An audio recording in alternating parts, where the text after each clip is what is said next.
As praias de águas cristalinas e piscinas naturais formadas entre os recifes fazem de Porto de Galinhas um dos mais belos destinos do Nordeste brasileiro. Este cenário paradisíaco vai receber em agosto o maior evento de propriedade intelectual e direito digital da América Latina. Porto de Galinhas será a sede do 44º Congresso Internacional da BPI, tanto pela infraestrutura e beleza, quanto pela sua proximidade com a capital de Pernambuco.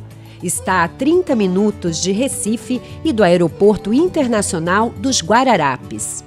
Terra de um povo alegre e hospitaleiro, onde passado e futuro se encontram no misto de história, cultura e inovação, Recife tem a 4ª maior região metropolitana do país e é um hub para o desenvolvimento econômico de outros estados do Nordeste. Além disso, abriga o Porto Digital, um dos mais importantes polos tecnológicos do mundo, onde estão mais de 350 empresas e 20 mil profissionais trabalhando com inovação e tecnologia de ponta. Um cenário que coloca a capital pernambucana entre as 6 cidades líderes mundiais da indústria de TI, segundo o portal internacional Rest of World. E é de olho em todo este potencial que, pela primeira vez, a BPI decidiu levar o evento para a região. Nos dias 12 e 13 de agosto de 2024, os maiores especialistas e profissionais de TI do mundo todo estarão em Porto de Galinhas para debater os principais temas de propriedade intelectual e direito digital.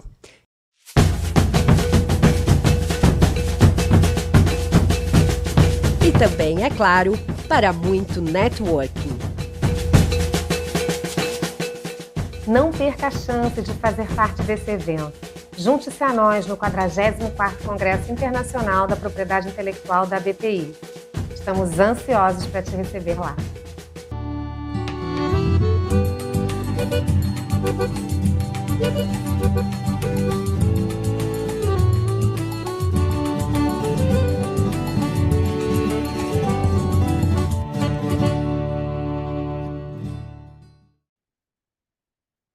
Pode ir. Boa tarde a todos e todas. É um prazer estar aqui hoje, discutindo a coordenação deste webinar com a Fernanda Magalhães. Somos coordenadores da Comissão de Direito da Publicidade da BPI, a Associação Brasileira de Propriedade Intelectual. Nós estamos atualmente organizando grupos de discussões e contamos com a participação de todos os ouvintes para participar da comissão e desses grupos de discussões que vão abordar principalmente inteligência artificial e o chamado washing, greenwashing, sportswashing, etc. E este webinar vai tratar quase que exclusivamente da inteligência artificial na publicidade. Nós temos 3 convidados com muita experiência na área publicitária, que vão apresentar vão trazer uma apresentação audiovisual muito interessante, muito atual, e a Fernanda Magalhães vai apresentá-los depois. Para contextualizar a apresentação dos nossos convidados, gostaria de dizer que a nossa comissão já está estudando a legislação brasileira e internacional sobre a matéria. Existem vários projetos de lei no Congresso Nacional, dezenas deles, sobre inteligência artificial. Alguns poucos tratam de marketing, mas eles tratam de telemarketing, né? Então, os 3 projetos de lei que têm na sua ementa a palavra marketing, eles só tratam do telemarketing, das limitações ao telemarketing. Mas há outros que tratam também de publicidade, né? Só que nós sabemos que o projeto de lei que está avançando mais rápido foi apresentado pelo presidente do Senado, deve ser votado brevemente, né? Vários são duplicidade de outros, né? Vários estão se sobrepondo a outros. São projetos de leis apresentados por parlamentares que querem prestar contas à sua base ou querem ter algum protagonismo, mas não devem prosperar, né? Como é um assunto que evolui diariamente, hoje eu contactei meus amigos lá fora. Então, o presidente da ECTA, por exemplo, que é o croata Mladen Vukmir, que muitos conhecem, porque ele é muito atuante na propriedade intelectual mundial, ele foi um pouco irônico. Eu perguntei, em 4 frases, como é que você resume o andamento da regulação da inteligência artificial na publicidade na Europa? Ele fez a pergunta para o ChatGPT e para o Perplexity e me mandou a resposta de inteligência artificial. Então, veio o óbvio. Por exemplo, esse Perplexity, que eu não conhecia, ele disse: The European Union's AI Act will significantly impact advertising companies by imposing compliance, ethical, and transparency obligations. And here are some key points. Aí ele praticamente transcreve o que está na legislação europeia, que foi recentemente aprovada. Perguntei para o Jeffrey Greenbaum, presidente da GALA, da Global Advertising Lawyers Alliance, e sócio do escritório Frankfurt Kearney, Nova York. Falei, em 2 linhas, o que você tem a dizer sobre o andamento da regulação da inteligência artificial na publicidade norte-americana? Ele falou assim: The FTC has no rules yet. Uma frase. E na outra ele diz: mas eles estão muito preocupados com o uso da inteligência artificial na publicidade americana. Então, o único bloco, né, importante mundial que já está legislando é a Europa. E como nós aqui desse painel discutimos antes, no ensaio, né, e foi muito bem pontuado, se não me engano, pelo Rafael, corrija-me se eu estiver errado, a tendência do legislador brasileiro é acompanhar os conceitos e as diretrizes europeias. Foi assim com LGPD e parece ser assim com o projeto de lei que avança mais rápido no Congresso Nacional. E dizia o Rafael, mas as maiores plataformas são americanas e a regulação americana não vai ser igual à europeia. Então, teremos num futuro próximo essa dicotomia de uma legislação brasileira aos moldes da europeia e as maiores plataformas ocidentais. Existem grandes plataformas chinesas, né? Existe uma corrida para não armamentista, né? Mas uma corrida tecnológica para ver quem avança mais rápido e consegue a hegemonia, o monopólio das plataformas. No momento, os americanos estão na vanguarda. As maiores empresas do mundo que têm valor trilionário em bolsa são americanas, né? Então, nós vamos ter em breve essa dualidade. Então, agora eu passo a palavra para a Fernanda apresentar nossos palestrantes.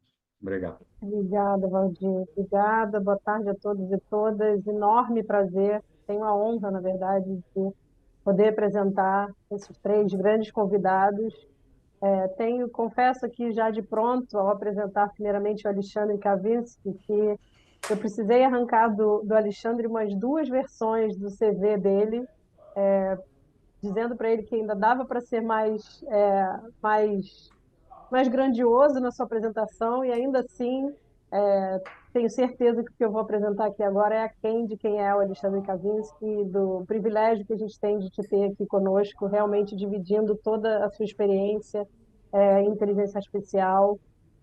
Ele é fundador e CMO da iCherry, CMO da Miriam, líder de inteligência artificial na WPP Brasil, tem 27 anos de experiência em marketing digital, fundador da primeira agência de performance no Brasil, tem 10 anos de experiência com inteligência artificial, seja no âmbito da ética, das aplicações de negócio e tecnologia, é presidente do Comitê de Privacidade e Personalização do IAB Brasil, membro do CONAR, do Conselho Nacional de Autorregulamentação Publicitária, e presidente do Comitê de Marketing e Varejo da... E aí fiquei sem saber se eu falava I2AI, mas vou falar em inglês I2AI, por causa do AI, Alexandre. Obrigada por estar aqui e fazendo também um agradecimento por ter trazido para essa jornada o Rafael e o Leonardo, que vão incrivelmente dividir conosco as experiências e os impactos que a propriedade intelectual tem e tiveram ao longo da implementação de estratégias, de processos, até de decisões de governança dentro das agências de vocês, e que vai ser incrível ouvir. Tenho certeza que todos vão gostar muito e aprender muito como, na prática, a inteligência artificial está sendo utilizada no âmbito da publicidade, do marketing, e daqui eu tenho certeza que muitas ideias, muitos conceitos ficaram claros para todos os associados, e é um enorme prazer receber vocês aqui, Léo e Rafael. Continuo, então, te apresentando, Leonardo Oliveira, diretor de Tecnologia e Produção Digital da Hogarth Brasil. E, para quem não conhece, a Hogarth é uma agência global de produção e marketing, que parte do grupo WPP. O Léo é líder das unidades de campanhas, automação e desenvolvimento tecnológico nas áreas de web, inteligência artificial, VR, AI, AR e games. É membro do Comitê Global de Liderança Digital da Hogarth e da equipe responsável por definir estratégias e prioridades de atuação da empresa nos diferentes mercados, para diferentes clientes e objetivos de negócio. Ele é especialista em tecnologia aplicada ao marketing, com 25 anos de atuação na indústria, período no qual atuou em redes internacionais como a Ogilvy, em agências nacionais como a África, além de produtoras independentes, onde foi diretor de operação, produção, conteúdo e data intelligence. Ele liderou times multidisciplinares no desenvolvimento de projetos para marcas globais no Brasil, Estados Unidos, Europa, América Latina, entre outros. E o Rafael Nasser, diretor-geral da Hogarth Brasil, um profissional com uma carreira de mais de 20 anos nos setores de bens de consumo, publicidade, produção e cinema. Começando como cineasta premiado, Rafael fez a transição para a área de estratégia e comunicação na Genoma Lab, uma das maiores anunciantes da América Latina, liderando campanhas para mais de 20 marcas em 18 mercados e em múltiplas plataformas de comunicação. Essa combinação de experiência levou a Hogarth em 2015. O Rafael se concentra em gestão de equipe, estratégia para clientes e projetos inovadores, enquanto participa ativamente dos comitês globais de inovação e sustentabilidade da empresa. Na Hogarth, trabalha no desenvolvimento de soluções usando inteligência artificial desde 2018. E, de novo, a leitura desses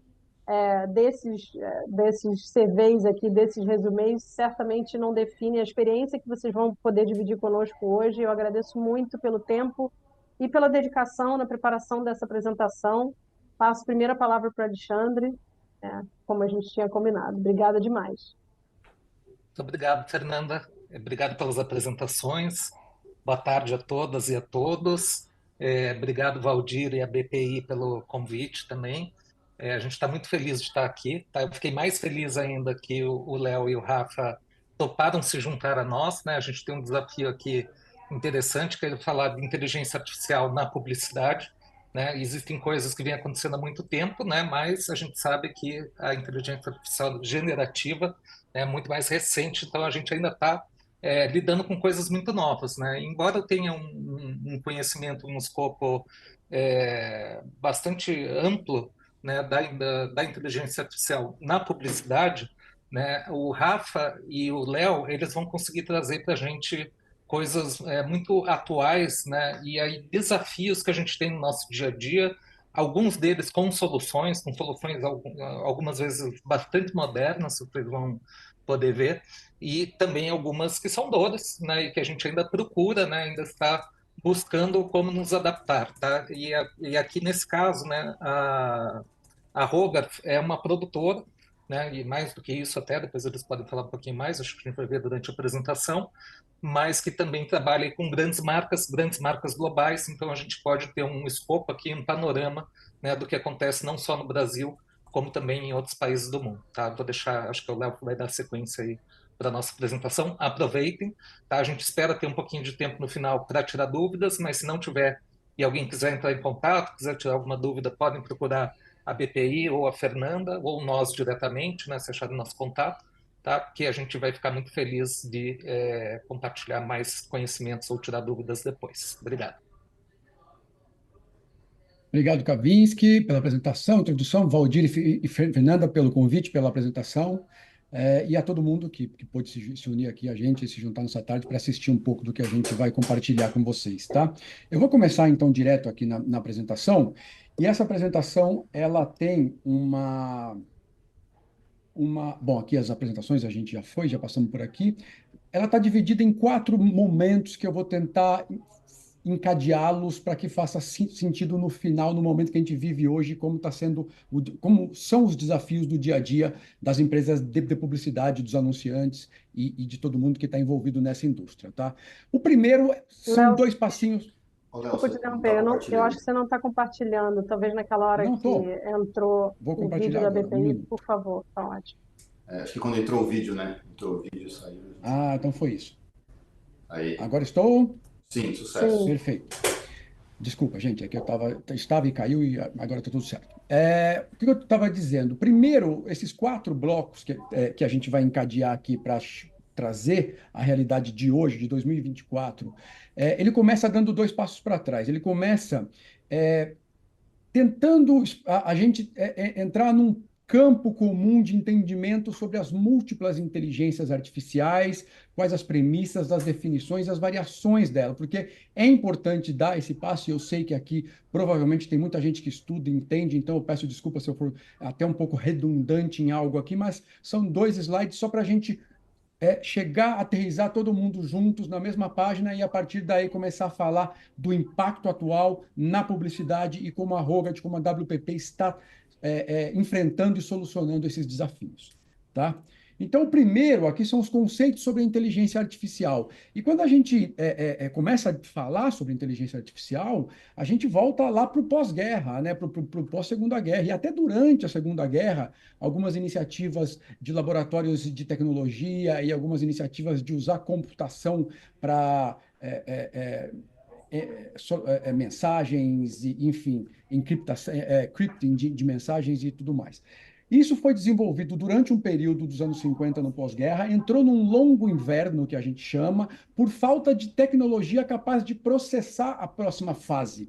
Existia o conceito, existia a abordagem científica da evolução da inteligência artificial, mas não existia tecnologia suficiente para processar, de capacidade suficiente para processar. Isso foi resolvido com uma guinada, com uma evolução nos anos 80, 90 do século passado, quando a gente começou a ver as primeiras aplicações de aprendizado de máquina nas universidades, principalmente dos Estados Unidos e da Inglaterra, mas algumas outras mundo afora.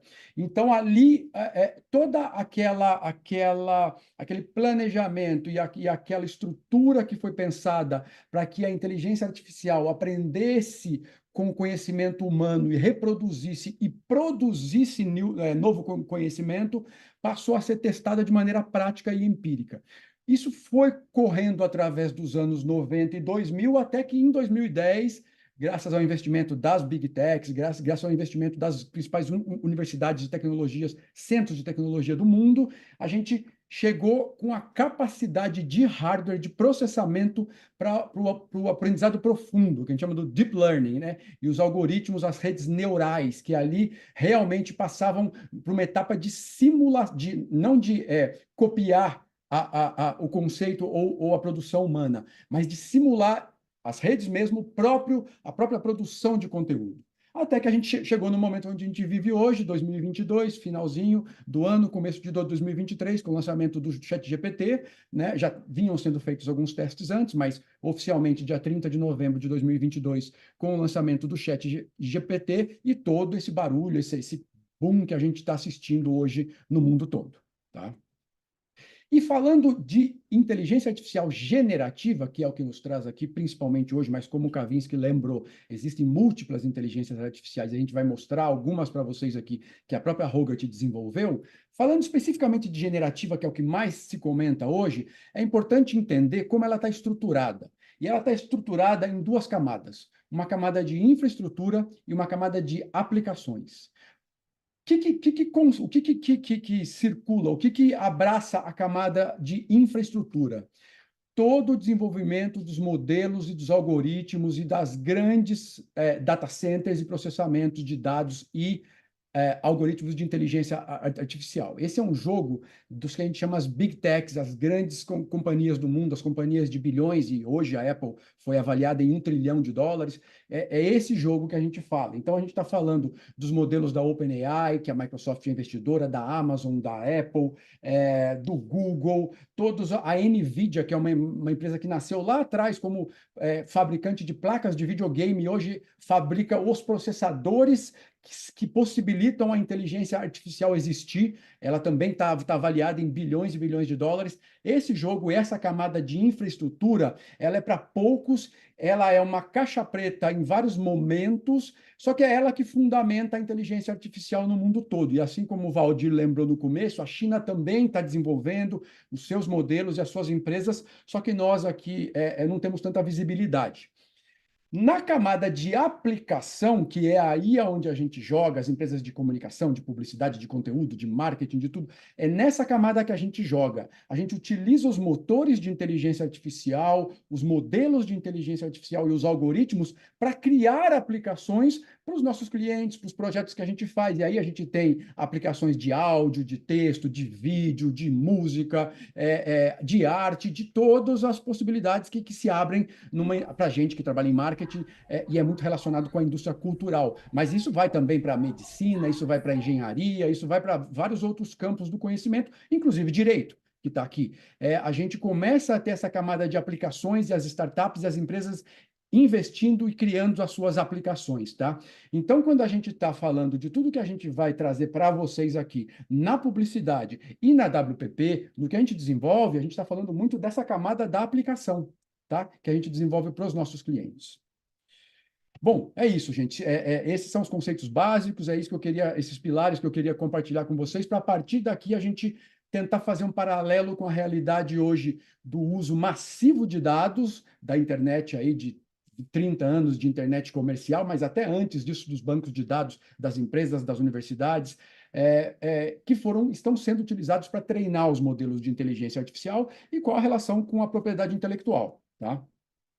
É claro que a gente não, os especialistas aqui são vocês em direito e em propriedade intelectual, a gente não vai abordar o lado técnico disso, mas a gente vai abordar o que na publicidade chega e impacta o nosso dia a dia, tá? Porque isso é muito importante. Então a gente vê artistas, criadores, curadores, todos tentando se localizar e tentando entender como ser remunerado ou como limitar o acesso à sua criação e ao seu conteúdo, como entrar num acordo justo com as Big Techs e os grandes motores de inteligência artificial, para de um lado, não tentar tapar o sol com a peneira, porque a evolução veio e continua rápida e impactante.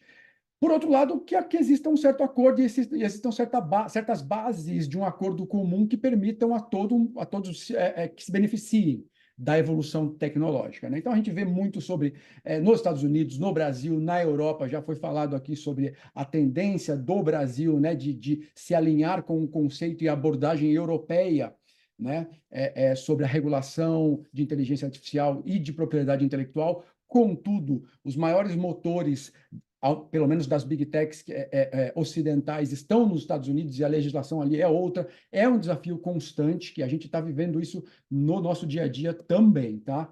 Então, a gente vê ali que, por exemplo, nos Estados Unidos, os juízes já disseram que a arte, tudo que é gerado por inteligência artificial, não tem direitos autorais. E o entendimento é outro em outro mercado. No começo do ano, eu até li bastante para não errar aqui, gente, o governo dos Estados Unidos passou um começo de uma regulação de inteligência artificial que ela é tão fechada e ela é tão limitadora que ela só beneficia quem tem milhões e milhões de dólares para investir na sua própria estrutura e no seu próprio modelo. Ela é muito preocupada com a segurança, com os direitos dos criadores e das empresas e das pessoas, e, por outro lado, ela é muito severa com as pequenas startups e empresas que inovam. Então, esse é um desafio, como equilibrar, como trazer um ambiente justo de desenvolvimento de negócios, empresas, carreiras enfim, de toda a publicidade digital no mundo hoje. É um debate constante. Por outro lado, aqui, a OpenAI entra em acordo com o New York Times, entra em acordo com o Financial Times, para utilizar toda a base deles de décadas, no caso de alguns até séculos de acervo de conteúdo, para treinar os seus motores de inteligência artificial, né? O Google acabou de romper mais uma barreira e a gente ainda está tentando entender o impacto disso. Para quem tem um pouco mais de familiaridade com a indústria da publicidade, sabe que as buscas hoje, elas quase que dividem o primeiro lugar como a modalidade onde são feitos maiores investimentos em publicidade digital. É através de busca. E o que é a busca? A gente busca qualquer produto, assunto, tema. O Google, que é o carro-chefe, 90% das buscas no mundo são oferecidas e são feitas pelo Google ou através do Google. Ele nos dá link, ele nos dá, ó, esses são os mais relevantes, esses têm mais a ver com o tema que você está buscando, e os anunciantes também se beneficiam daquela busca e são ranqueados de acordo com a sua relevância. Pois bem, há 15 dias atrás, o Google trouxe a primeira interface de resultado de busca por AI generativa, ou seja, ele não vai mais oferecer links, ele vai oferecer respostas prontas com base nesse aprendizado desse banco de dados mundial, e está gerando mais uma crise. Quer dizer, como é que os criadores dos conteúdos vão ser remunerados? Se vão ser remunerados, quais as regras utilizadas pelas Big Techs para se valer disso e para criar mais uma camada, né, entre o público e as empresas e os publishers e os anunciantes? Isso ainda está sendo muito discutido e está sendo muito questionado. Tá? Até que a gente, afunilando aqui, vem especificamente falar da publicidade. A publicidade está sendo impactada de maneira, eu acredito que várias indústrias, né, mas a publicidade está sendo de maneira direta por todos os lados, cima, embaixo, frente, para trás. Por quê? Porque é um trabalho muito baseado em planejamento, com base em estudos, em pesquisa, em acervo do passado. A AI agora tem acesso a tudo isso. Criatividade do ponto de vista de propor soluções, propor textos, propor vídeos, propor imagens e conteúdos que as inteligências artificiais também estão começando a oferecer com uma qualidade muito boa, em algum momento ali bem próximo da qualidade humana, dos grandes criativos. Então, o Sam Altman, que é o CEO aqui da OpenAI, todo mundo conhece, ele pode estar exagerando, pode estar valorizando a empresa dele, pode estar querendo dar um chacoalhão na indústria e falar, vamos abordar a tecnologia e fazer a indústria se beneficiar dela, ao invés de tentar evitá-la, ao invés de tentar manter um passado que talvez não faça mais sentido. Ele diz que 95% de todo o trabalho da nossa indústria aqui vai ser substituído pela inteligência artificial. Esse é o cenário que a gente lida no nosso dia a dia, esse é o cenário que a gente estuda e tenta aprofundar cada dia mais e trazer para a realidade da Hogarth, da WPP e para os projetos que a gente faz para os nossos clientes. E a gente não acredita que a inteligência artificial vai substituir totalmente, ela vai cumprir algumas funções e ela vai potencializar outras. Esse é o nosso modelo, essa é a nossa abordagem, o Kavinsky e o Rafa vão falar um pouco mais a hora que a gente trouxer o que a WPP está construindo na inteligência artificial, mas de todo o cenário, de todo o barulho que a gente escuta, foi isso que a gente filtrou para contextualizar um pouco esse papo de hoje, tá? E agora é o que eu estava falando sobre como a gente, Hogarth, como a gente, WPP, a Hogarth é uma empresa do grupo, WPP é o maior grupo de comunicação e publicidade do mundo, aborda, enxerga esses desafios e desenha o caminho, desenha soluções que a gente está trazendo para o nosso dia a dia, que abordam basicamente duas coisas. Criação, que é o coração da nossa indústria, criatividade, estratégia e planejamento, porém com responsabilidade, suportada por tecnologia, mas com responsabilidade, né? E aí o Kavinsky vai falar um pouquinho aqui do investimento da WPP e como que a gente está tratando isso, ele que é o nosso líder aqui em inteligência artificial do nosso grupo. Obrigado, Léo. Bom, gente, vou passar rapidamente, tá, para a gente poder aproveitar bem nosso tempo, mas eu vou deixar um link aqui depois para vocês, vou pedir para a produção compartilhar, para quem quiser aprofundar.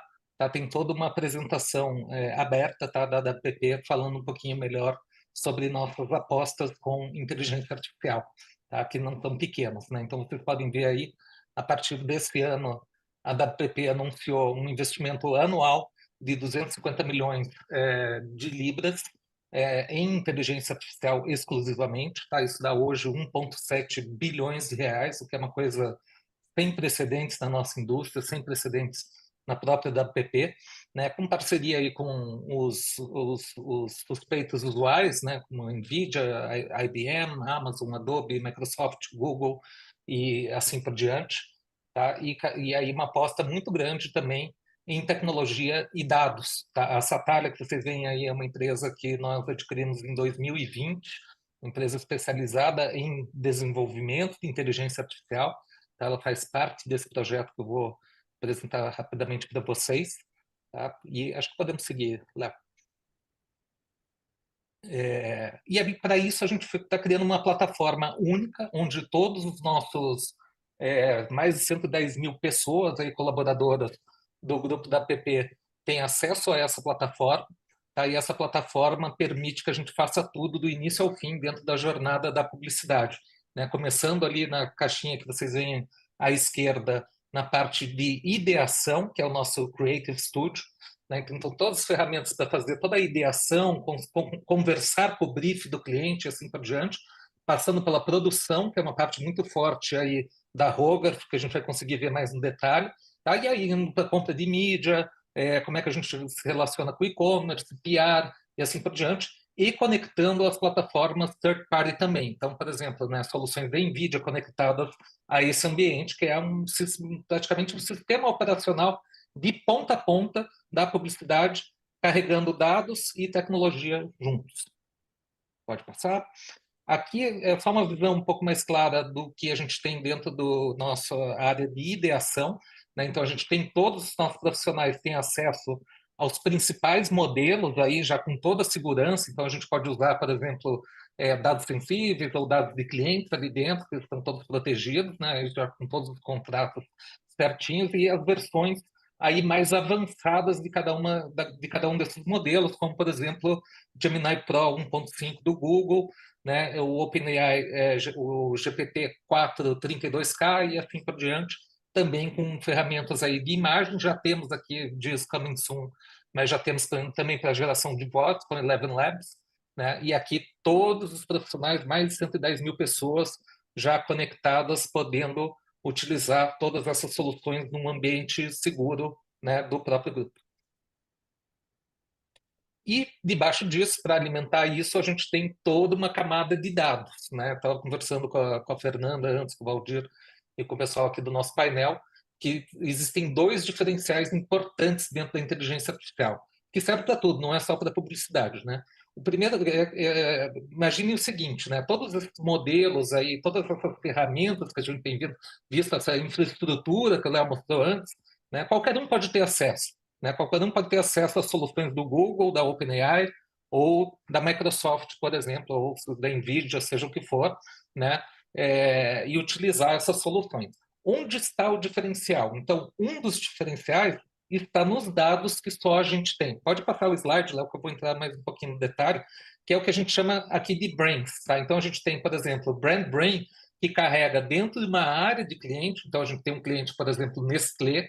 Existe uma área, né, para quem trabalha com esse cliente, uma área que o cliente também tem acesso, que já é treinado, os dados ali são, né, enriquecidos com as informações do próprio cliente. Então, tudo que ele já teve de campanha ao longo dos últimos anos, né, todo o manual de marca, né, muitas vezes as imagens em 3D de cada um dos produtos, para você poder fazer, né, a inserção dele dentro, né, da publicidade e assim por diante. E aí, junto disso, também dados de audiência, dados third party abertos, tá, com uma camada aí de ética e segurança, onde a gente tem todo um cuidado para ver o que pode ser usado, quando, de qual forma, se isso serve somente para input, ou se pode usar o output ou não, né, parcerias junto disso, então parcerias com a Getty Images para ter, né, o direito ali sobre as imagens que são usadas para gerar um output, né, e tudo mais. Vamos lá.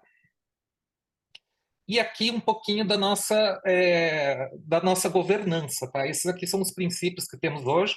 Eu tenho certeza que se a gente se encontrar daqui a 3 meses, eles já serão diferentes. Tá? É uma coisa muito viva, né, que estamos vivendo hoje. Tá? O primeiro deles é, né, garantir a responsabilidade, né, e o conhecimento dos nossos profissionais das limitações dessas ferramentas, tá? Que a gente está falando exclusivamente de IA generativa. Tá? O segundo princípio é ter certeza que a IA vem para complementar a nossa criatividade, não substituir a criatividade humana, mas sim como uma ferramenta, né, para os nossos profissionais, e não um substituto. Tá? O terceiro princípio, né, é entender a origem desses modelos e como eles funcionam. Então, a gente tem todo, né, um trabalho de educação e também não só em cima de governança, mas em cima do funcionamento, né, dessas ferramentas. O quarto princípio é o princípio da transparência. Então, a gente recomenda tanto internamente isso é obrigatório, mas para clientes também, né, ter sempre a transparência. Então, qualquer coisa que a gente use inteligência artificial, mesmo que minimamente na produção para algum cliente ou qualquer outra coisa, a gente precisa deixar claro para o cliente que foi usado inteligência artificial e de que maneira, né? E a gente recomenda normalmente que os clientes sejam transparentes na comunicação também, se eles forem usar essas peças, né? Pelo menos nesse momento, a gente recomenda que isso fique claro para o consumidor também. Tá? O quinto princípio, né, é encorajar que as pessoas falem. Então, se elas se sentirem, né, incomodadas com alguma coisa, isso é uma coisa muito forte no grupo da PP, né? Acho que grandes multinacionais carregam muito isso. Então, a gente tem canais de comunicações abertos, né, onde as pessoas podem se manifestar de maneira também anônima, né? Tudo isso é muito bem estruturado e muito bem cuidado, né? E, por último, o reconhecimento que essas tecnologias estão mudando o tempo todo. Tá? E, além disso, a gente tem aí, dentro dessa parte de governança, um jurídico um jurídico específico para a inteligência artificial. Então, a gente tem um canal do jurídico global, né, que atende qualquer consulta, né, porque um dos diferenciais, como eu disse, são os dados, e o segundo diferencial, acho que são dois grandes diferenciais para quem vai trabalhar com inteligência artificial. O primeiro é nos dados que só você tem, o segundo é ter um jurídico que entenda do negócio e que saiba ser ágil, porque a agilidade é muito importante para todos nós na publicidade, mais do que nunca hoje também, né? Acho que é por aí, né, Léo? Acho que esse é o último slide meu. Isso, é isso aí. Vou passar para o Rafa agora. E aí, conectando as coisas. Oi, pessoal, apareci aqui, tá? Essa voz que vem do além sou eu, Rafa. Então, vamos falar na prática o que está acontecendo. Isso aqui foi feito até por mim. Isso aqui é a gente dentro do WPP Open, usando motores diferentes para ver quão hiperrealistas as imagens estão saindo. Então, isso aqui, essas moças não existem, né? A da esquerda está um pouco mais com uma cara meio cartoon, uma pintura e tal, mas se você pega a do meio e a da direita, isso aqui foi gerado dentro do WPP Open. Tá, e qual que é uma grande diferença, né? Eu posso pagar $20 e ter um chat GPT. Quando você está pagando algo muito barato ou de graça, na verdade o produto é você, né? Então, o que as pessoas estão fazendo nesse exato momento? Elas estão alimentando esses grandes motores, como o Léo disse, de empresas milionárias, estão alimentando esses motores com uma série de informações que vai gerar depois um resultado que não necessariamente vai ser o melhor. E aí, vamos ver o exemplo disso, tá? Isso aqui é a imagem real. A imagem original da esquerda, ela é uma foto que, se você vai no Get Image, que é uma grande empresa que vende imagens, e você paga por isso, você vê que aqui tem um selo do Get Image para falar assim, ó, não vai roubar essa minha imagem aqui porque eu estou colocando uma marca d'água, você comprar, ela sai. E essa daqui da direita é uma imagem real gerada pelo Midjourney. E olha só, o Midjourney estava se alimentando de imagens que ele não pagou pelos direitos. E você está falando de uma máquina. Na hora dela ficar reproduzindo uma solução que você falou, eu quero jogadores de futebol, ela tentou copiar até a marca d'água da Get Image, né? Então, esse é o grande risco de você trabalhar com as plataformas abertas. Você não sabe o que entrou lá, você não sabe de onde veio e é uma caixa preta. E se o juiz perguntar para você, me explica de onde veio isso, você não consegue, né? E você trabalhar com sistemas e plataformas que tem um controle, tem uma auditoria, tem uma governança, você mitiga esse risco, né? Então, esse é um ponto bem importante. E aí, quando você fala de você centralizar talentos e você pensa no cliente, pensa na propriedade intelectual e todas as informações que ele tem que são sigilosas, você pode pegar isso, juntar em um motor personalizado para ele E o exemplo que o Kavinsky estava falando, né, dos nossos produtos é esse, é o Brand Brain. Então, ele é um cérebro que a gente, ou seja, as agências do grupo e a marca alimentam esse motor única e exclusivamente com informações fidedignas e com imagens que são aprovadas e validadas. E aí vamos ver o resultado disso. O que acontece quando você faz isso? An AI brain combines the capabilities of large language models, LLMs, plus tools and uses deep learning techniques and large data sets to understand, summarize, generate, and predict new content. We built the first iteration of a brand brain for Milka by feeding it with data from the brand foundations, the brand visual guidelines, the Tender Guidelines product Bible, and the Milka Christmas Toolkit.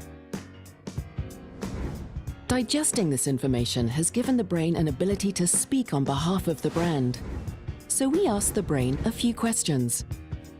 What is Milka's brand purpose? What are the distinctive assets for Milka? What is Milka's tenderness? Can we give Lila an active role in our stories?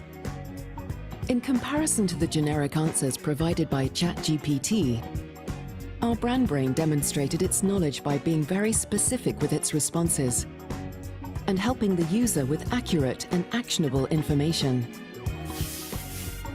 We also tested the brain by asking it tricky questions like, is the message, crunchy tastes tender, right for Milka? The brain did not just validate that the message is not right for Milka, but also went on to provide a recommendation. The Milka brand brain is also being trained to create images. To do this, we upload existing brand images and ask the brain to analyze them. The brain learns the details of each asset by describing it with language, which can then be converted into a text prompt. Over time, it stores a wealth of these text prompts that can then be used as inspiration to generate new brand visuals in the future. After just 6 weeks of training, the Milka brand brain already has the ability to generate on-brand images that are relevant to the target audience. Unlike other generative AI applications that only create generic content, our brain has the capability to generate human-centric images, compile headlines and images together, and create social posts that are targeted and personalized.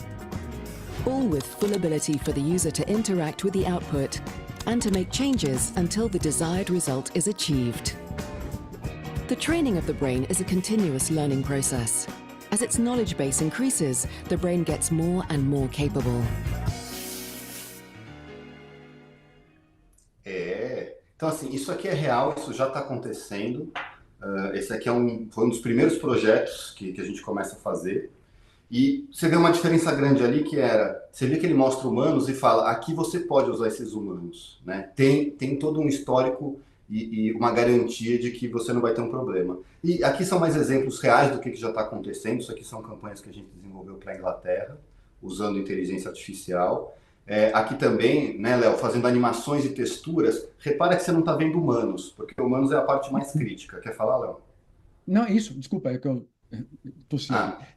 Mas é isso mesmo, desculpa. O que a gente faz, tem uma parte muito grande do trabalho da indústria da publicidade, que não é muito conhecido por quem não é da área, que são os trabalhos de estúdios de fotografia, de filmagem, a construção de textura. Quando a gente fala de publicidades, por exemplo, de empresas de bebida, empresas de produtos de beleza, a textura do líquido é algo muito importante. Tem fotógrafos e diretores de câmera especializados nisso, que às vezes a gente traz de outro país, de tão sofisticado que é e sensível do ponto de vista estético o trabalho desses profissionais. E hoje, a inteligência artificial, com todo o aprendizado que a gente tem nos brains, que é aquilo que o Rafa acabou de mostrar ali, já estamos conseguindo obter alguns resultados muito próximos dessa excelência desses estúdios e desses profissionais.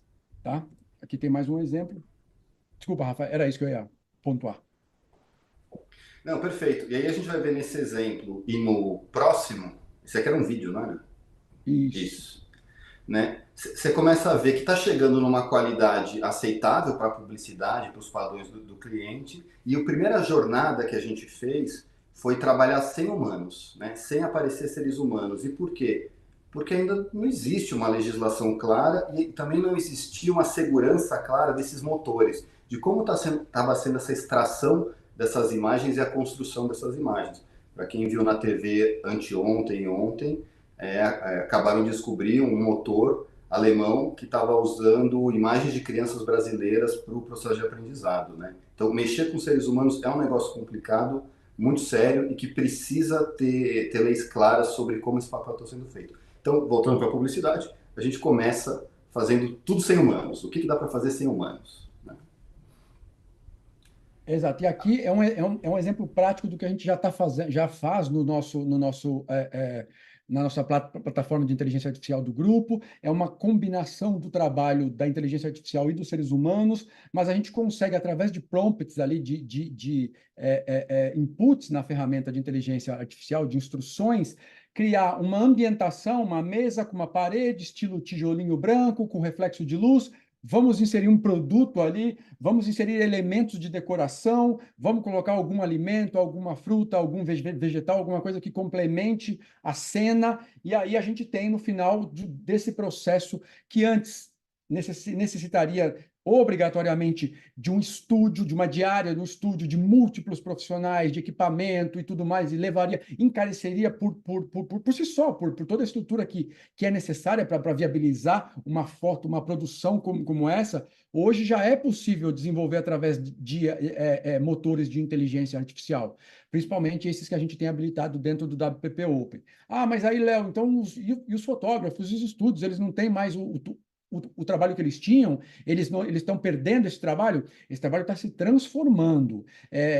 Existe uma diferença muito grande entre eu, Léo, que não sou um fotógrafo profissional, colocar um prompt de uma fotografia e um fotógrafo que vai dizer exatamente qual é a incidência de luz, o tipo de lente, o tipo de câmera que ele quer que seja usado, o tipo de recorte no enquadramento, e aí o resultado final é de uma foto perfeita versus uma foto estilo cartoon, estilo desenho animado, que muito provavelmente é o que eu vou conseguir chegar nesse grau, nesse nível, com o meu conhecimento de foto, que eu não sou fotógrafo.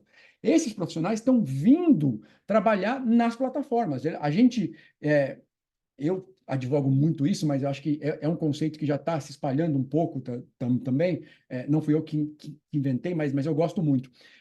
O que está acontecendo para quem trabalha com conteúdo, com cultura, com publicidade, com arte, em algum grau, é que a gente está deixando de ser só criador para sermos curadores, né? A gente diz para a inteligência artificial, usa todo o nosso know-how, todo o nosso conhecimento, todo o nosso histórico, para dizer para o motor de inteligência artificial o que a gente quer, com qual grau de perfeccionismo e qualidade a gente quer, e assim que saem as opções, nós atuamos como curadores. Olha, isso não está correto, e aí passa a acontecer um diálogo ali, que você fica inserindo novos prompts e pedindo ajustes, melhorias, requalificações estéticas, até que a gente chegue num resultado final. E esse conhecimento humano, técnico, legado de décadas e de estudo, de dedicação, ele permanece crucial, senão a gente não consegue. Senão, daqui a pouco, todas as campanhas que a gente vai ver na TV, na rua, vão ser aqueles bichinhos com carinha de inteligência artificial que não são, pelo menos para esse tipo de publicidade profissional, não servem, né?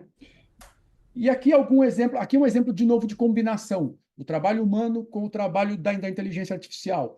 Tínhamos a modelo é humana, a gente foi para um estúdio, fotografou, assinamos um contrato com ela, está tudo certo, e ela concordou que, utilizando inteligência artificial, a gente pudesse reconstruir os cenários, a vestimenta, as roupas dela e os drinks que ela está na mão. Por quê?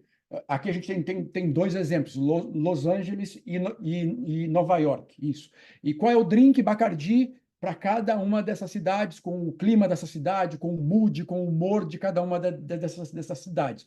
E todo o contexto, tirando a personagem humana, foi feito com inteligência artificial. Então, novamente aqui, a combinação de toda a potência dos algoritmos atuais e dos modelos, atuais, com o conhecimento e o know-how e o talento humano.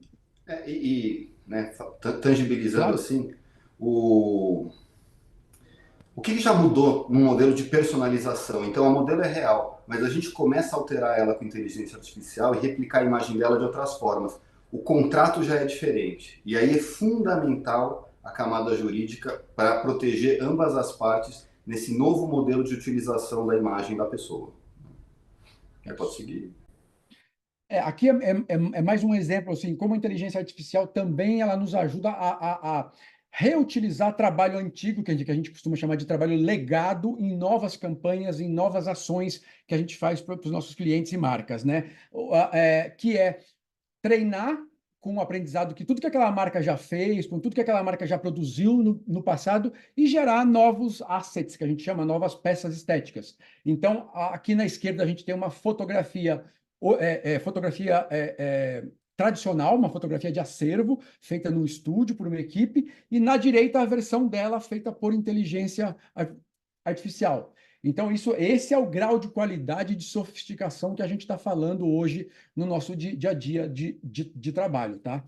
E, claro, a gente está sempre tentando usar tudo que dentro dos ambientes da WPP, dentro dos brains que o Kavinsky e o Rafa falaram aqui, que garantem que a gente só está treinando a nossa inteligência com dados proprietários, dados que estão validados e que podem ser usados para essas ações. Mesma coisa aqui. Aqui a gente tem um produto, que é aquela fotografia que está abaixo à direita, que é uma foto de uma garrafa do produto que existe. O criativo quis fazer uma ambientação na floresta, com uma luz incidente, com outro tipo de estética para o produto, que não um bar, que não urbano. A inteligência artificial nos deu várias opções, a gente escolheu aquela que está em cima à direita. Olha, essa aqui é a que mais ficou próxima do que o criativo, do que a gente quer esteticamente para essa peça. E na esquerda, aqui a foto grande, é a composição, é o trabalho humano, combinando foto com a arte gerada, a ambientação, a fotografia sintética gerada pelo motor de inteligência artificial. Tá? E aí, Léo, esse modelo aqui é legal porque você usa a inteligência artificial no processo, mas ela não é o resultado final. Porque você usar o resultado final, você precisa garantir de onde veio isso, e de onde veio, que motor que trabalhou isso. Então, essa é uma das formas que você usa para aplicar a inteligência artificial, mas você não coloca ela como resultado final, como produto final. Ela fez parte e acelerou a parte de concepção, né, do concept, em 10 vezes, mas ela ainda não é o resultado final. Perfeito. Bom, e para encerrar esse bloco mais longo aqui, gente, o próximo só são exemplos dos trabalhos que a gente está desenvolvendo no nosso dia a dia. Eu queria trazer dois temas que são muito importantes, que estão sendo estudados e desenvolvidos ou em universidades ou nas Big Techs, e que o nosso time da Hogarth Brasil, que o meu time e eu, a gente está estamos debruçados sobre esses temas e os papers científicos que são divulgados a respeito, para entender como sofisticar ainda mais a nossa entrega para os nossos clientes. Até agora, a gente só falou de, como que a gente garante que a nossa inteligência artificial seja treinada com dados que são autorizados, validados, que pertençam aos clientes ou aos publishers que cederam os direitos. Mas e daqui para frente, como que a gente garante que o produto do nosso time, do nosso trabalho, esteja protegido contra as redes abertas, os motores e as redes de inteligência artificial aberta para ser utilizadas para treinar, né? Essas redes de maneira que não foi aceita, negociada e enfim, e remunerada de certo modo. Existem duas iniciativas, uma é do Google, que é essa da direita, que é o DeepMind, que está em fases de teste já bem avançadas, que é o quê? O Google, se você gerar através do Gemini, que é a plataforma deles, que a gente também tem na nossa plataforma do Open, ele pode gerar uma marca d'água invisível para aquela imagem, para aquele vídeo, até no áudio. Ele gera uma marca d'água sonora invisível que protege e que, se em algum processo, em algum questionamento judicial, em alguma cobrança indevida, alguém disser, essa foto é minha, essa sequência sonora é minha, esse vídeo é meu, a gente tem como provar que não, que foi gerado dentro do nosso ambiente com a marca d'água que só o software consegue ler.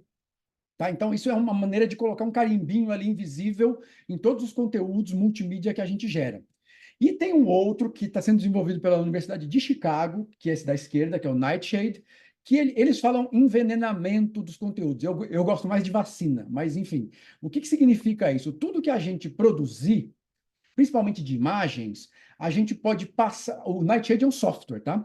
A gente carrega essas imagens todas no Nightshade e ele também cria uma camada invisível para o olho humano, mas uma camada de pixels envenenados. Diferentemente do Google, ela não serve para identificar o que foi criado por mim ou por uma empresa não autorizada, mas ela serve para, quando qualquer motor de inteligência artificial tentar usar as minhas imagens para treinar o algoritmo deles, ela vai envenenar essa resposta. E assim, a gente tem exemplos clássicos aqui de fazer imagens de cachorro, por exemplo, e passar pelo Nightshade e abrir nessas redes abertas, né, no Stable Diffusion, por exemplo, com base nessas imagens, gerar uma foto de um cachorro. Ele gera um gato. Né? E assim, um carro, ele gera uma bicicleta. Ele cria um envenenamento que não vai inviabilizar, mas ele vai distorcer tudo que a inteligência artificial entendeu daqueles dados. E é um outro modo de proteger. Quer dizer, se tudo que a gente criar para os nossos clientes, para as nossas marcas, a gente passar por uma plataforma como essa, ela nunca vai poder ser usada, seja até por pela concorrência que quer fazer alguma graça com a nossa campanha numa rede social, ou seja por algoritmos e grupos e empresas que vão usar de maneira indevida mesmo. Então, a gente tem essas duas frentes, a gente está estudando muito e já estamos até em conversas com o TI global do nosso grupo para entender como começar a usar isso em realidade de maneira em escala para as nossas principais marcas. E, por fim... Não, e o que é legal disso aí, né, Claro. Léo? O Nightshade, ele vem da Universidade de Chicago, mas ele vem de uma discussão que não tem a ver com a publicidade, né? Ele tem a ver com os artistas, né? A comunidade artística de Chicago é muito forte e eles começaram a discutir assim: as minhas obras estão sendo usadas para alimentar o trabalho de alguém, né? Como que eu me protejo? Então é legal isso. A discussão está em vários âmbitos e a gente está estudando o que dá para usar de uma área para outra, né? Então essa veio dos artistas de Chicago. Perfeitamente, perfeito.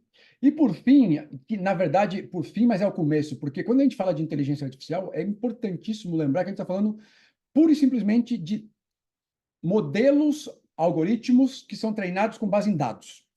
E hoje a gente sabe que o Brasil tem a LGPD, na Europa tem a GDPR, outros países, os Estados Unidos está discutindo o seu e alguns outros mercados discutindo, e está ficando cada vez mais complexo, cada vez mais restrito, e em muitos casos é muito bom que isso ocorra, por conta de sigilo, direitos né, tudo que a gente sabe que envolve esse tipo de utilização indevida de dados, dos seres humanos principalmente.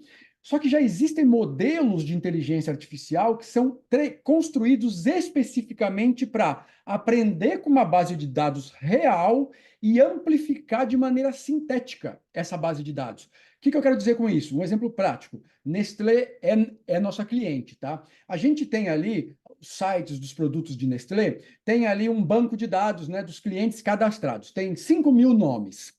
E eu tenho uma campanha nova e eu quero testar. Eu tenho duas ideias criativas e eu quero testar se a ideia A ou a ideia B impacta mais, converte mais, tem uma empatia maior com o meu público, com a minha base. 5.000 usuários, 5.000 pessoas cadastradas é uma base muito pequena para a gente ter um resultado de qualidade que a gente possa dizer, não, realmente, a campanha B está melhor ou vai gerar um resultado melhor do que a A. Utilizando o conceito dos dados sintéticos, eu consigo pegar essa base de 5.000 nomes, rodar num algoritmo que vocês estão vendo aqui, que é o encoder, ele encoda ela, descobre todos os padrões dessa base, anônimos, não tem ser humano, não tem Léo, não tem Rafa, Kavinsky, Fernanda, não tem ninguém, são anônimos, e gera, olha, essa base é composta majoritariamente de mulheres, 54 contra 46, distribuídos desse modo no Brasil, a faixa etária que está distribuída desse modo, então ela amplifica 5.000 nomes para 50, para 100, para 150 mil seres sintéticos. Aí a gente pega a campanha, e roda ela através do decoder. E aí, com esses 150 mil usuários que não existem, mas que representam o perfil comportamental do nosso público, a gente tem muito mais clareza sobre a efetividade de uma linha de comunicação A, de uma linha de comunicação B, de uma mensagem A, de uma mensagem B. Aqui, eu vou parar por aqui para não aprofundar no tecnicismo, mas a gente está pisando num terreno que é o marketing preditivo. Usar a inteligência artificial para prever o resultado e para prever a resposta que as pessoas vão dar para as campanhas e para os conteúdos que a gente desenvolve. Tá? Essa é uma área nova, a gente está, eu particularmente apaixonado por tudo que isso abre de possibilidades e da maneira, e começando, o que é muito legal, da maneira correta, seguindo as regulações de cada mercado, de cada país, usando a tecnologia em prol do avanço dela mesmo e da segurança dos nossos clientes, tá? É isso, gente. Agora, essa parte final é para mostrar um pouco da Hogarth, tipo, mostrar o porquê que a gente está aqui falando de inteligência artificial para vocês. Não é algo novo, a gente não começou nisso em 30 de novembro de 2022, quando foi lançado o ChatGPT. A gente está nisso, no mínimo, desde 2015. Em 2018, a gente fez o nosso primeiro projeto. Então, o que é a Hogarth? Somos especialistas em AI, desenvolvemos modelos e algoritmos proprietários no que a gente chama de AI estreita, que é aquela que cumpre uma função específica, e eu vou mostrar para vocês daqui a pouco um trabalho que a gente fez para Volvo, na Bélgica, e um trabalho que a gente fez para Pets, que é aqui no Brasil, aquela loja de pets, enfim, de pets. Vou mostrar para vocês o que a gente acabou de entregar um mês atrás para Mars, que é a empresa a marca Snickers de chocolate, e o que a gente já fez para McDonald's e Coca-Cola no Brasil, aí sim usando AI generativa. Quer dizer, o que eu falei de Volvo, de Pets, a gente fez com a nossa inteligência artificial, que os nossos engenheiros desenvolveram, e para Coca-Cola e Snickers usando já AI generativa. Tá? E aqui também alguns highlights do que a Hogarth desenvolve. O ano passado, eu, o Rafa e a Marina, do nosso time, uma criativa, tivemos a honra de abrir o Fórum de E-Commerce 2023, que é, para quem conhece, o maior fórum de e-commerce da América Latina. A gente abriu a primeira noite no primeiro painel falando de uso de inteligência artificial generativa para o e-commerce. Né? Então, a gente vem trabalhando com isso, estudando isso há muito tempo e desenvolvendo há muito tempo. Né? Aqui é só um exemplo do fórum de... Para dar tempo, vamos mostrar mais a Coca-Cola, né, que são os mais recentes. Coca-Cola está aqui. Esse não tem vídeo de propósito, porque eu quero contar para vocês o que era. O ano passado, todo ano tem, no dia 16 de maio, ou 26, agora eu errei por 10, mas é o Hambúrguer Day, é uma data do comércio. E a Coca queria que a gente usasse a inteligência artificial generativa para deixar cada pessoa entrar no site, colocar alguns dados ali de prompts e criar o seu hambúrguer único e exclusivo. A gente entendeu o que o cliente queria, fizemos um desenho estratégico e técnico de como viabilizar a ideia e voltamos para o cliente com todo o planejamento de como fazer isso de maneira segura. Por quê? Porque qualquer pessoa pode colocar algum tipo de bobagem ali e sair um hambúrguer indevido, ou com a coroa do Burger King, que é concorrente de Coca-Cola, de McDonald's, por exemplo. Enfim, como a gente garantir? A gente fez duas coisas que foram fundamentais. Primeiro, a gente fechou o prompt. Não tinha campo aberto para as pessoas escreverem. Eu quero que o meu hambúrguer use a camisa do Messi, número 10, só que é com o rosto do Neymar. Não tinha isso. Eram prompts fechados. Ele escolhia entre três múltiplas escolhas. Entre qual é o seu signo, que tipo de filme você mais gosta, horror, comédia, romance, e que tipo de música, gênero musical você mais gosta. Rock, MPB, pop, soul. E aí os usuários não tinham como colocar nem o nome deles, nenhum dado de usuário. Só escolhi, eu gosto meu signo é Sagitário, eu gosto de rock e eu gosto de filme de comédia. Automaticamente, através de uma árvore de decisão que a gente construiu, o usuário era encaminhado para ver o seu hambúrguer que correspondia àquelas características ali. Tá, Léo, mas o hambúrguer foi criado ali na hora, em tempo real? Não. A gente usou a inteligência artificial generativa, criamos 10.000 possibilidades de combinação, de análise combinatória, 10.000 imagens, mandamos para a Coca-Cola, que era o cliente, para o McDonald's, eles olharam uma por uma e falaram assim, essa não, essa não, essa sim, essa não. E no final, aprovaram 3.000. Foram com essas 3.000 que a gente alimentou o nosso banco de dados e entregou o projeto. Então, a inteligência artificial ela foi utilizada para a gente gerar todas as imagens, mas não ficou o controle na mão do usuário. A gente criou uma camada de controle, uma camada de gestão de segurança, de gestão técnica e de gestão criativa dessa ação.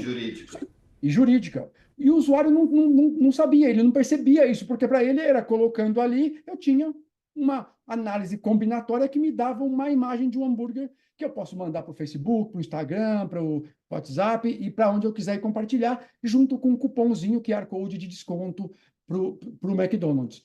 A ação foi um sucesso, PR em vários veículos, não só especializados, mas até outros mais abertos, Cazé TV, Folha de São Paulo, Estado de São Paulo, enfim, veículos mais amplos.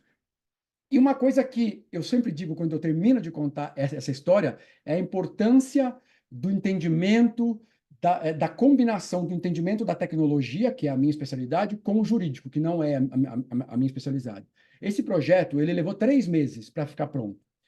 2 meses, eu particularmente investi conversando e explicando todas as nuances para o time jurídico da WPP em Londres. Então, eram reuniões semanais, onde eles iam... Quando eu explicava para alguém que eu achei que tivesse entendido, vinha alguém de uma outra área, talvez um supervisor, talvez uma outra área de compliance, vinha por cima, não entendeu, me chama e eu explico de novo, e a gente foi subindo, até que no final eu estava com uma mesa ali, né, num conference call, mas do outro lado tinham 8 pessoas de todo o time jurídico da WPP de Londres para eu validar cada momento, cada pedacinho do trabalho que a gente desenvolveu, para eu mostrar que não teve coleta de usuário em nenhum momento, nem por IP, nem por cookie, por nada. O usuário entrou anônimo e brincou anonimamente e pega a imagem e anonimamente espalha ela para os amigos, para redes sociais e tudo mais. Esse foi um grande desafio. 2 meses de negociação, de explicação jurídica, e a gente produziu tudo em 1 semana. Então, esse é o desafio da indústria da transformação. Leonardo, nós gostaríamos de deixar pelo menos 5 minutos. Gostaríamos de deixar pelo menos 5 minutos. Vamos fazer o seguinte, o próximo vídeo ele é bem curtinho, eu mostro ele e aí a gente encerra aqui, tá bom? Deixa ele passando, Léo, e a gente abre para perguntas. É que eu tenho um áudiozinho. Né? Aí tira o áudio. Ele é bem rápido.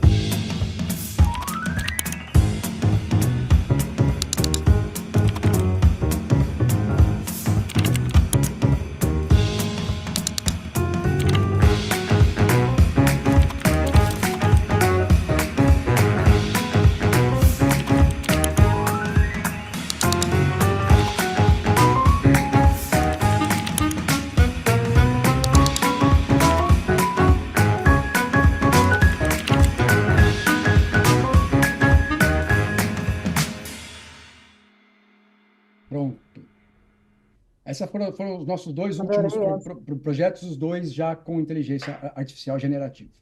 Fernanda. Gente, maravilhoso. Eu, por mim, ficava vendo aqui vocês falando sobre todos esses desafios e como vocês encararam alguns deles. Eu tenho certeza que o jurídico global da WPP não teve pouco trabalho.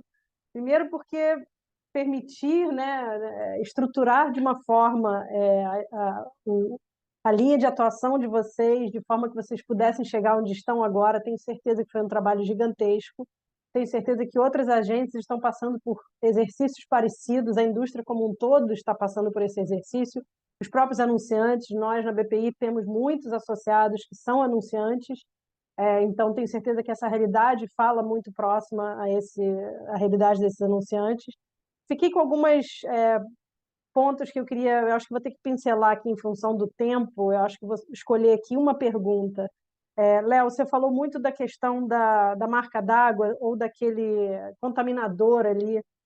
como sendo uma ferramenta para criar, dar uma garantia de que mesmo as obras de vocês, porque ainda que não sejam, enfim, no modelo antigo, é uma entrega de vocês, vocês têm, né, querem ter exclusividade desse conteúdo e tudo mais, faz todo sentido. Mas o Rafa também tinha falado um pouquinho antes do desafio da realidade dos contratos, digamos, à moda antiga, pré-era AI, e agora os contratos atuais.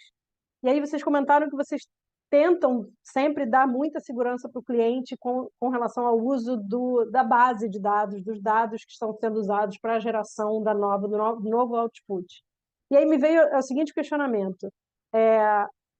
Existe uma onda acontecendo de renegociações, vocês conseguem dizer isso pela indústria mesmo, de renegociação de novos contratos para incluir a inteligência artificial em mídia, em formato de mídia, em distribuição. Então, vocês falaram daquela modelo, né? Imagino que ela tenha assinado um contrato versão 2024, mas talvez se ela tivesse assinado o contrato em 2020, início da pandemia, isso não estaria previsto, e aí a gente teria que estar falando de cenários, né, jurídicos de revalidação, reanálise desses contratos. Então, eu queria entender se essa é uma tendência, só para a gente falar de forma muito ampla de tendências, se isso é uma tendência que está acontecendo nas agências, dessa revisão do que foi contratado no modelo antigo versus o que se precisa fazer agora, ou se utilizar agora. Ô, Léo, se você quiser, eu posso responder. Claro, claro. Existe, e assim, tá acontecendo as duas coisas. Uma revisão de contratos de jobs anteriores, e nesse, a maioria não está aceitando, né? E aí existe esse novo mundo dos novos contratos. Uhum. E a discussão que a gente está vendo entre as agências e os clientes é que o cliente está tentando se eximir, falando que ele não tem nada a ver com isso, e que a responsabilidade é da agência, e a agência e a produtora, né, a gente tem dificuldade de criar um contrato padrão. Então, cada caso está sendo específico para cada, pelo menos é assim que a gente está fazendo. Para cada cliente e para cada job. Uhum. Não existe um padrão, não tem para onde perguntar, e os clientes querem se eximir. Sim. Da responsabilidade. Ou seja, os jurídicos estão cada vez mais abarrotados, advogados com cada vez mais trabalho. Quem achou que estava ficando sem trabalho por causa da inteligência artificial, nitidamente não. Não está. E estão tendo que estudar, né? Sim, sim. Fernanda, acho que não temos pergunta no chat, né? Eu estava olhando aqui também. Queria só fazer uma observação sobre o Nightshade, que ontem a diretora da Escola de Belas Artes da UFRJ explicou o processo de registro de obras artísticas, literárias, e citou duas plataformas brasileiras que oferecem o registro, e eu entendo que seja no blockchain, né? E ela disse que, numa ação judicial, o juiz deu preferência ao registro da Escola de Belas Artes, em detrimento do registro no blockchain, talvez por desconhecimento da tecnologia e não saber que o registro no blockchain é imutável. Mas isso é uma prova de anterioridade, né, de titularidade. Mas a Nightshade me parece uma ferramenta excelente para impedir a pirataria e a violação de direitos autorais. Ela está disponível para os artistas que queiram proteger suas obras artísticas? Perfeito, Valdir. Sim, ela está disponível. Todos aqui podemos entrar no site da Universidade de Chicago, baixá-la, instalar nas nossas máquinas.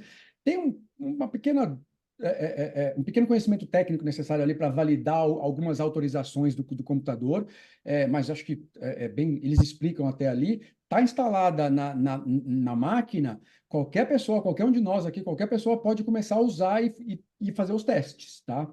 A única coisa que é preciso, ela precisa de um certo volume de dados. Por exemplo, eu quero que toda a imagem de cachorro da minha campanha não seja possível ser identificada como cachorro. Eu não posso fazer simplesmente uma. Ele começa a funcionar bem, ele começa a envenenar bem, o cachorro agora virou gato, né? A partir de 50 imagens. E aí 70, 80, passou de 100 e fica perfeito. Nenhum modelo de inteligência artificial vai conseguir detectar cachorro ali. Mas com 50 já dá. Então, ela tem mais sentido para empresas que trabalham com produção de conteúdo em volume, como nós, né, como a indústria da publicidade. Mas, por exemplo, alguém quer proteger as fotos de família, do filho, criança, já tem gente fazendo teste de todo tipo, tá? Beleza. Importante dizer que é uma ferramenta da Universidade de Chicago, de um grupo de estudos, não é da WPP, não é da Hogarth, a gente não tem participação em nada e nem desenvolveu nada, a gente está aprendendo as potencialidades dela para tentar entender se podemos oferecer para os nossos clientes. Beleza. Muito obrigado. Fernanda, quer concluir? Já estamos no horário.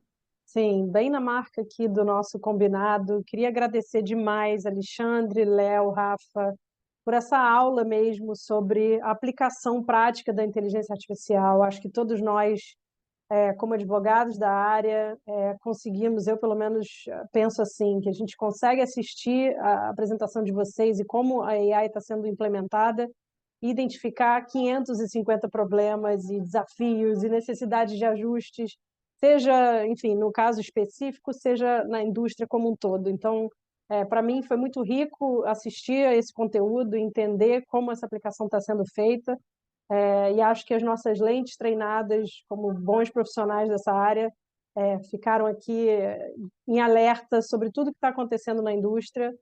Vocês trouxeram para a gente o mais atual possível. Então, como o jurídico normalmente é, obviamente, reativo ao cliente, vocês trouxeram para a gente aqui provocações que eu acho que fomentam muito nosso entendimento para que a gente possa, talvez, proativamente assessorar, ajudar e se envolver em projetos dos clientes que todos nós atendemos. Então, foi maravilhoso. Obrigada de verdade. Obrigada pela dedicação aí no tempo e na organização desse painel. E obrigada, Valdir, pela parceria sempre. Obrigado a todos. Obrigado, gente. Obrigada. Grande abraço. Obrigado. Tchau. Valeu. Tchau.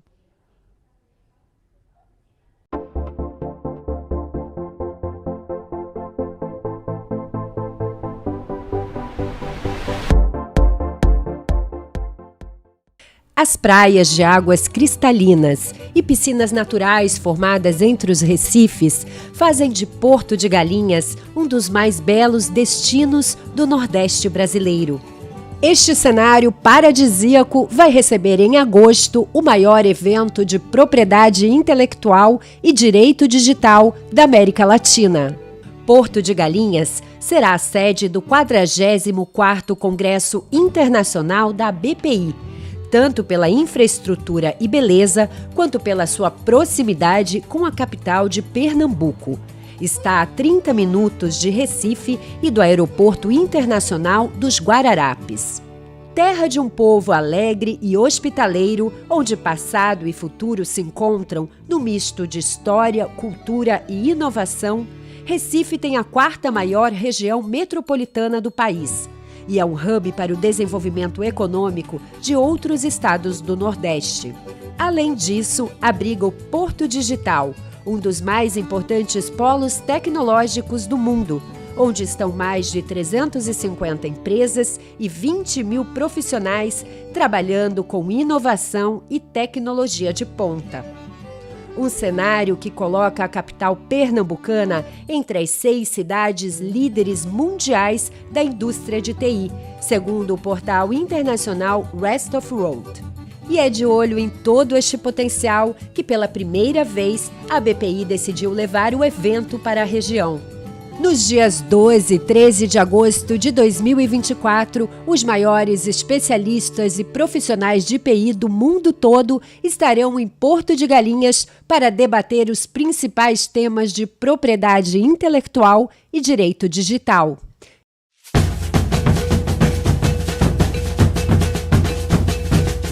E também, é claro, para muito networking. Não perca a chance de fazer parte desse evento. Junte-se a nós no 44º Congresso Internacional da Propriedade Intelectual da BPI. Estamos ansiosos para te receber lá.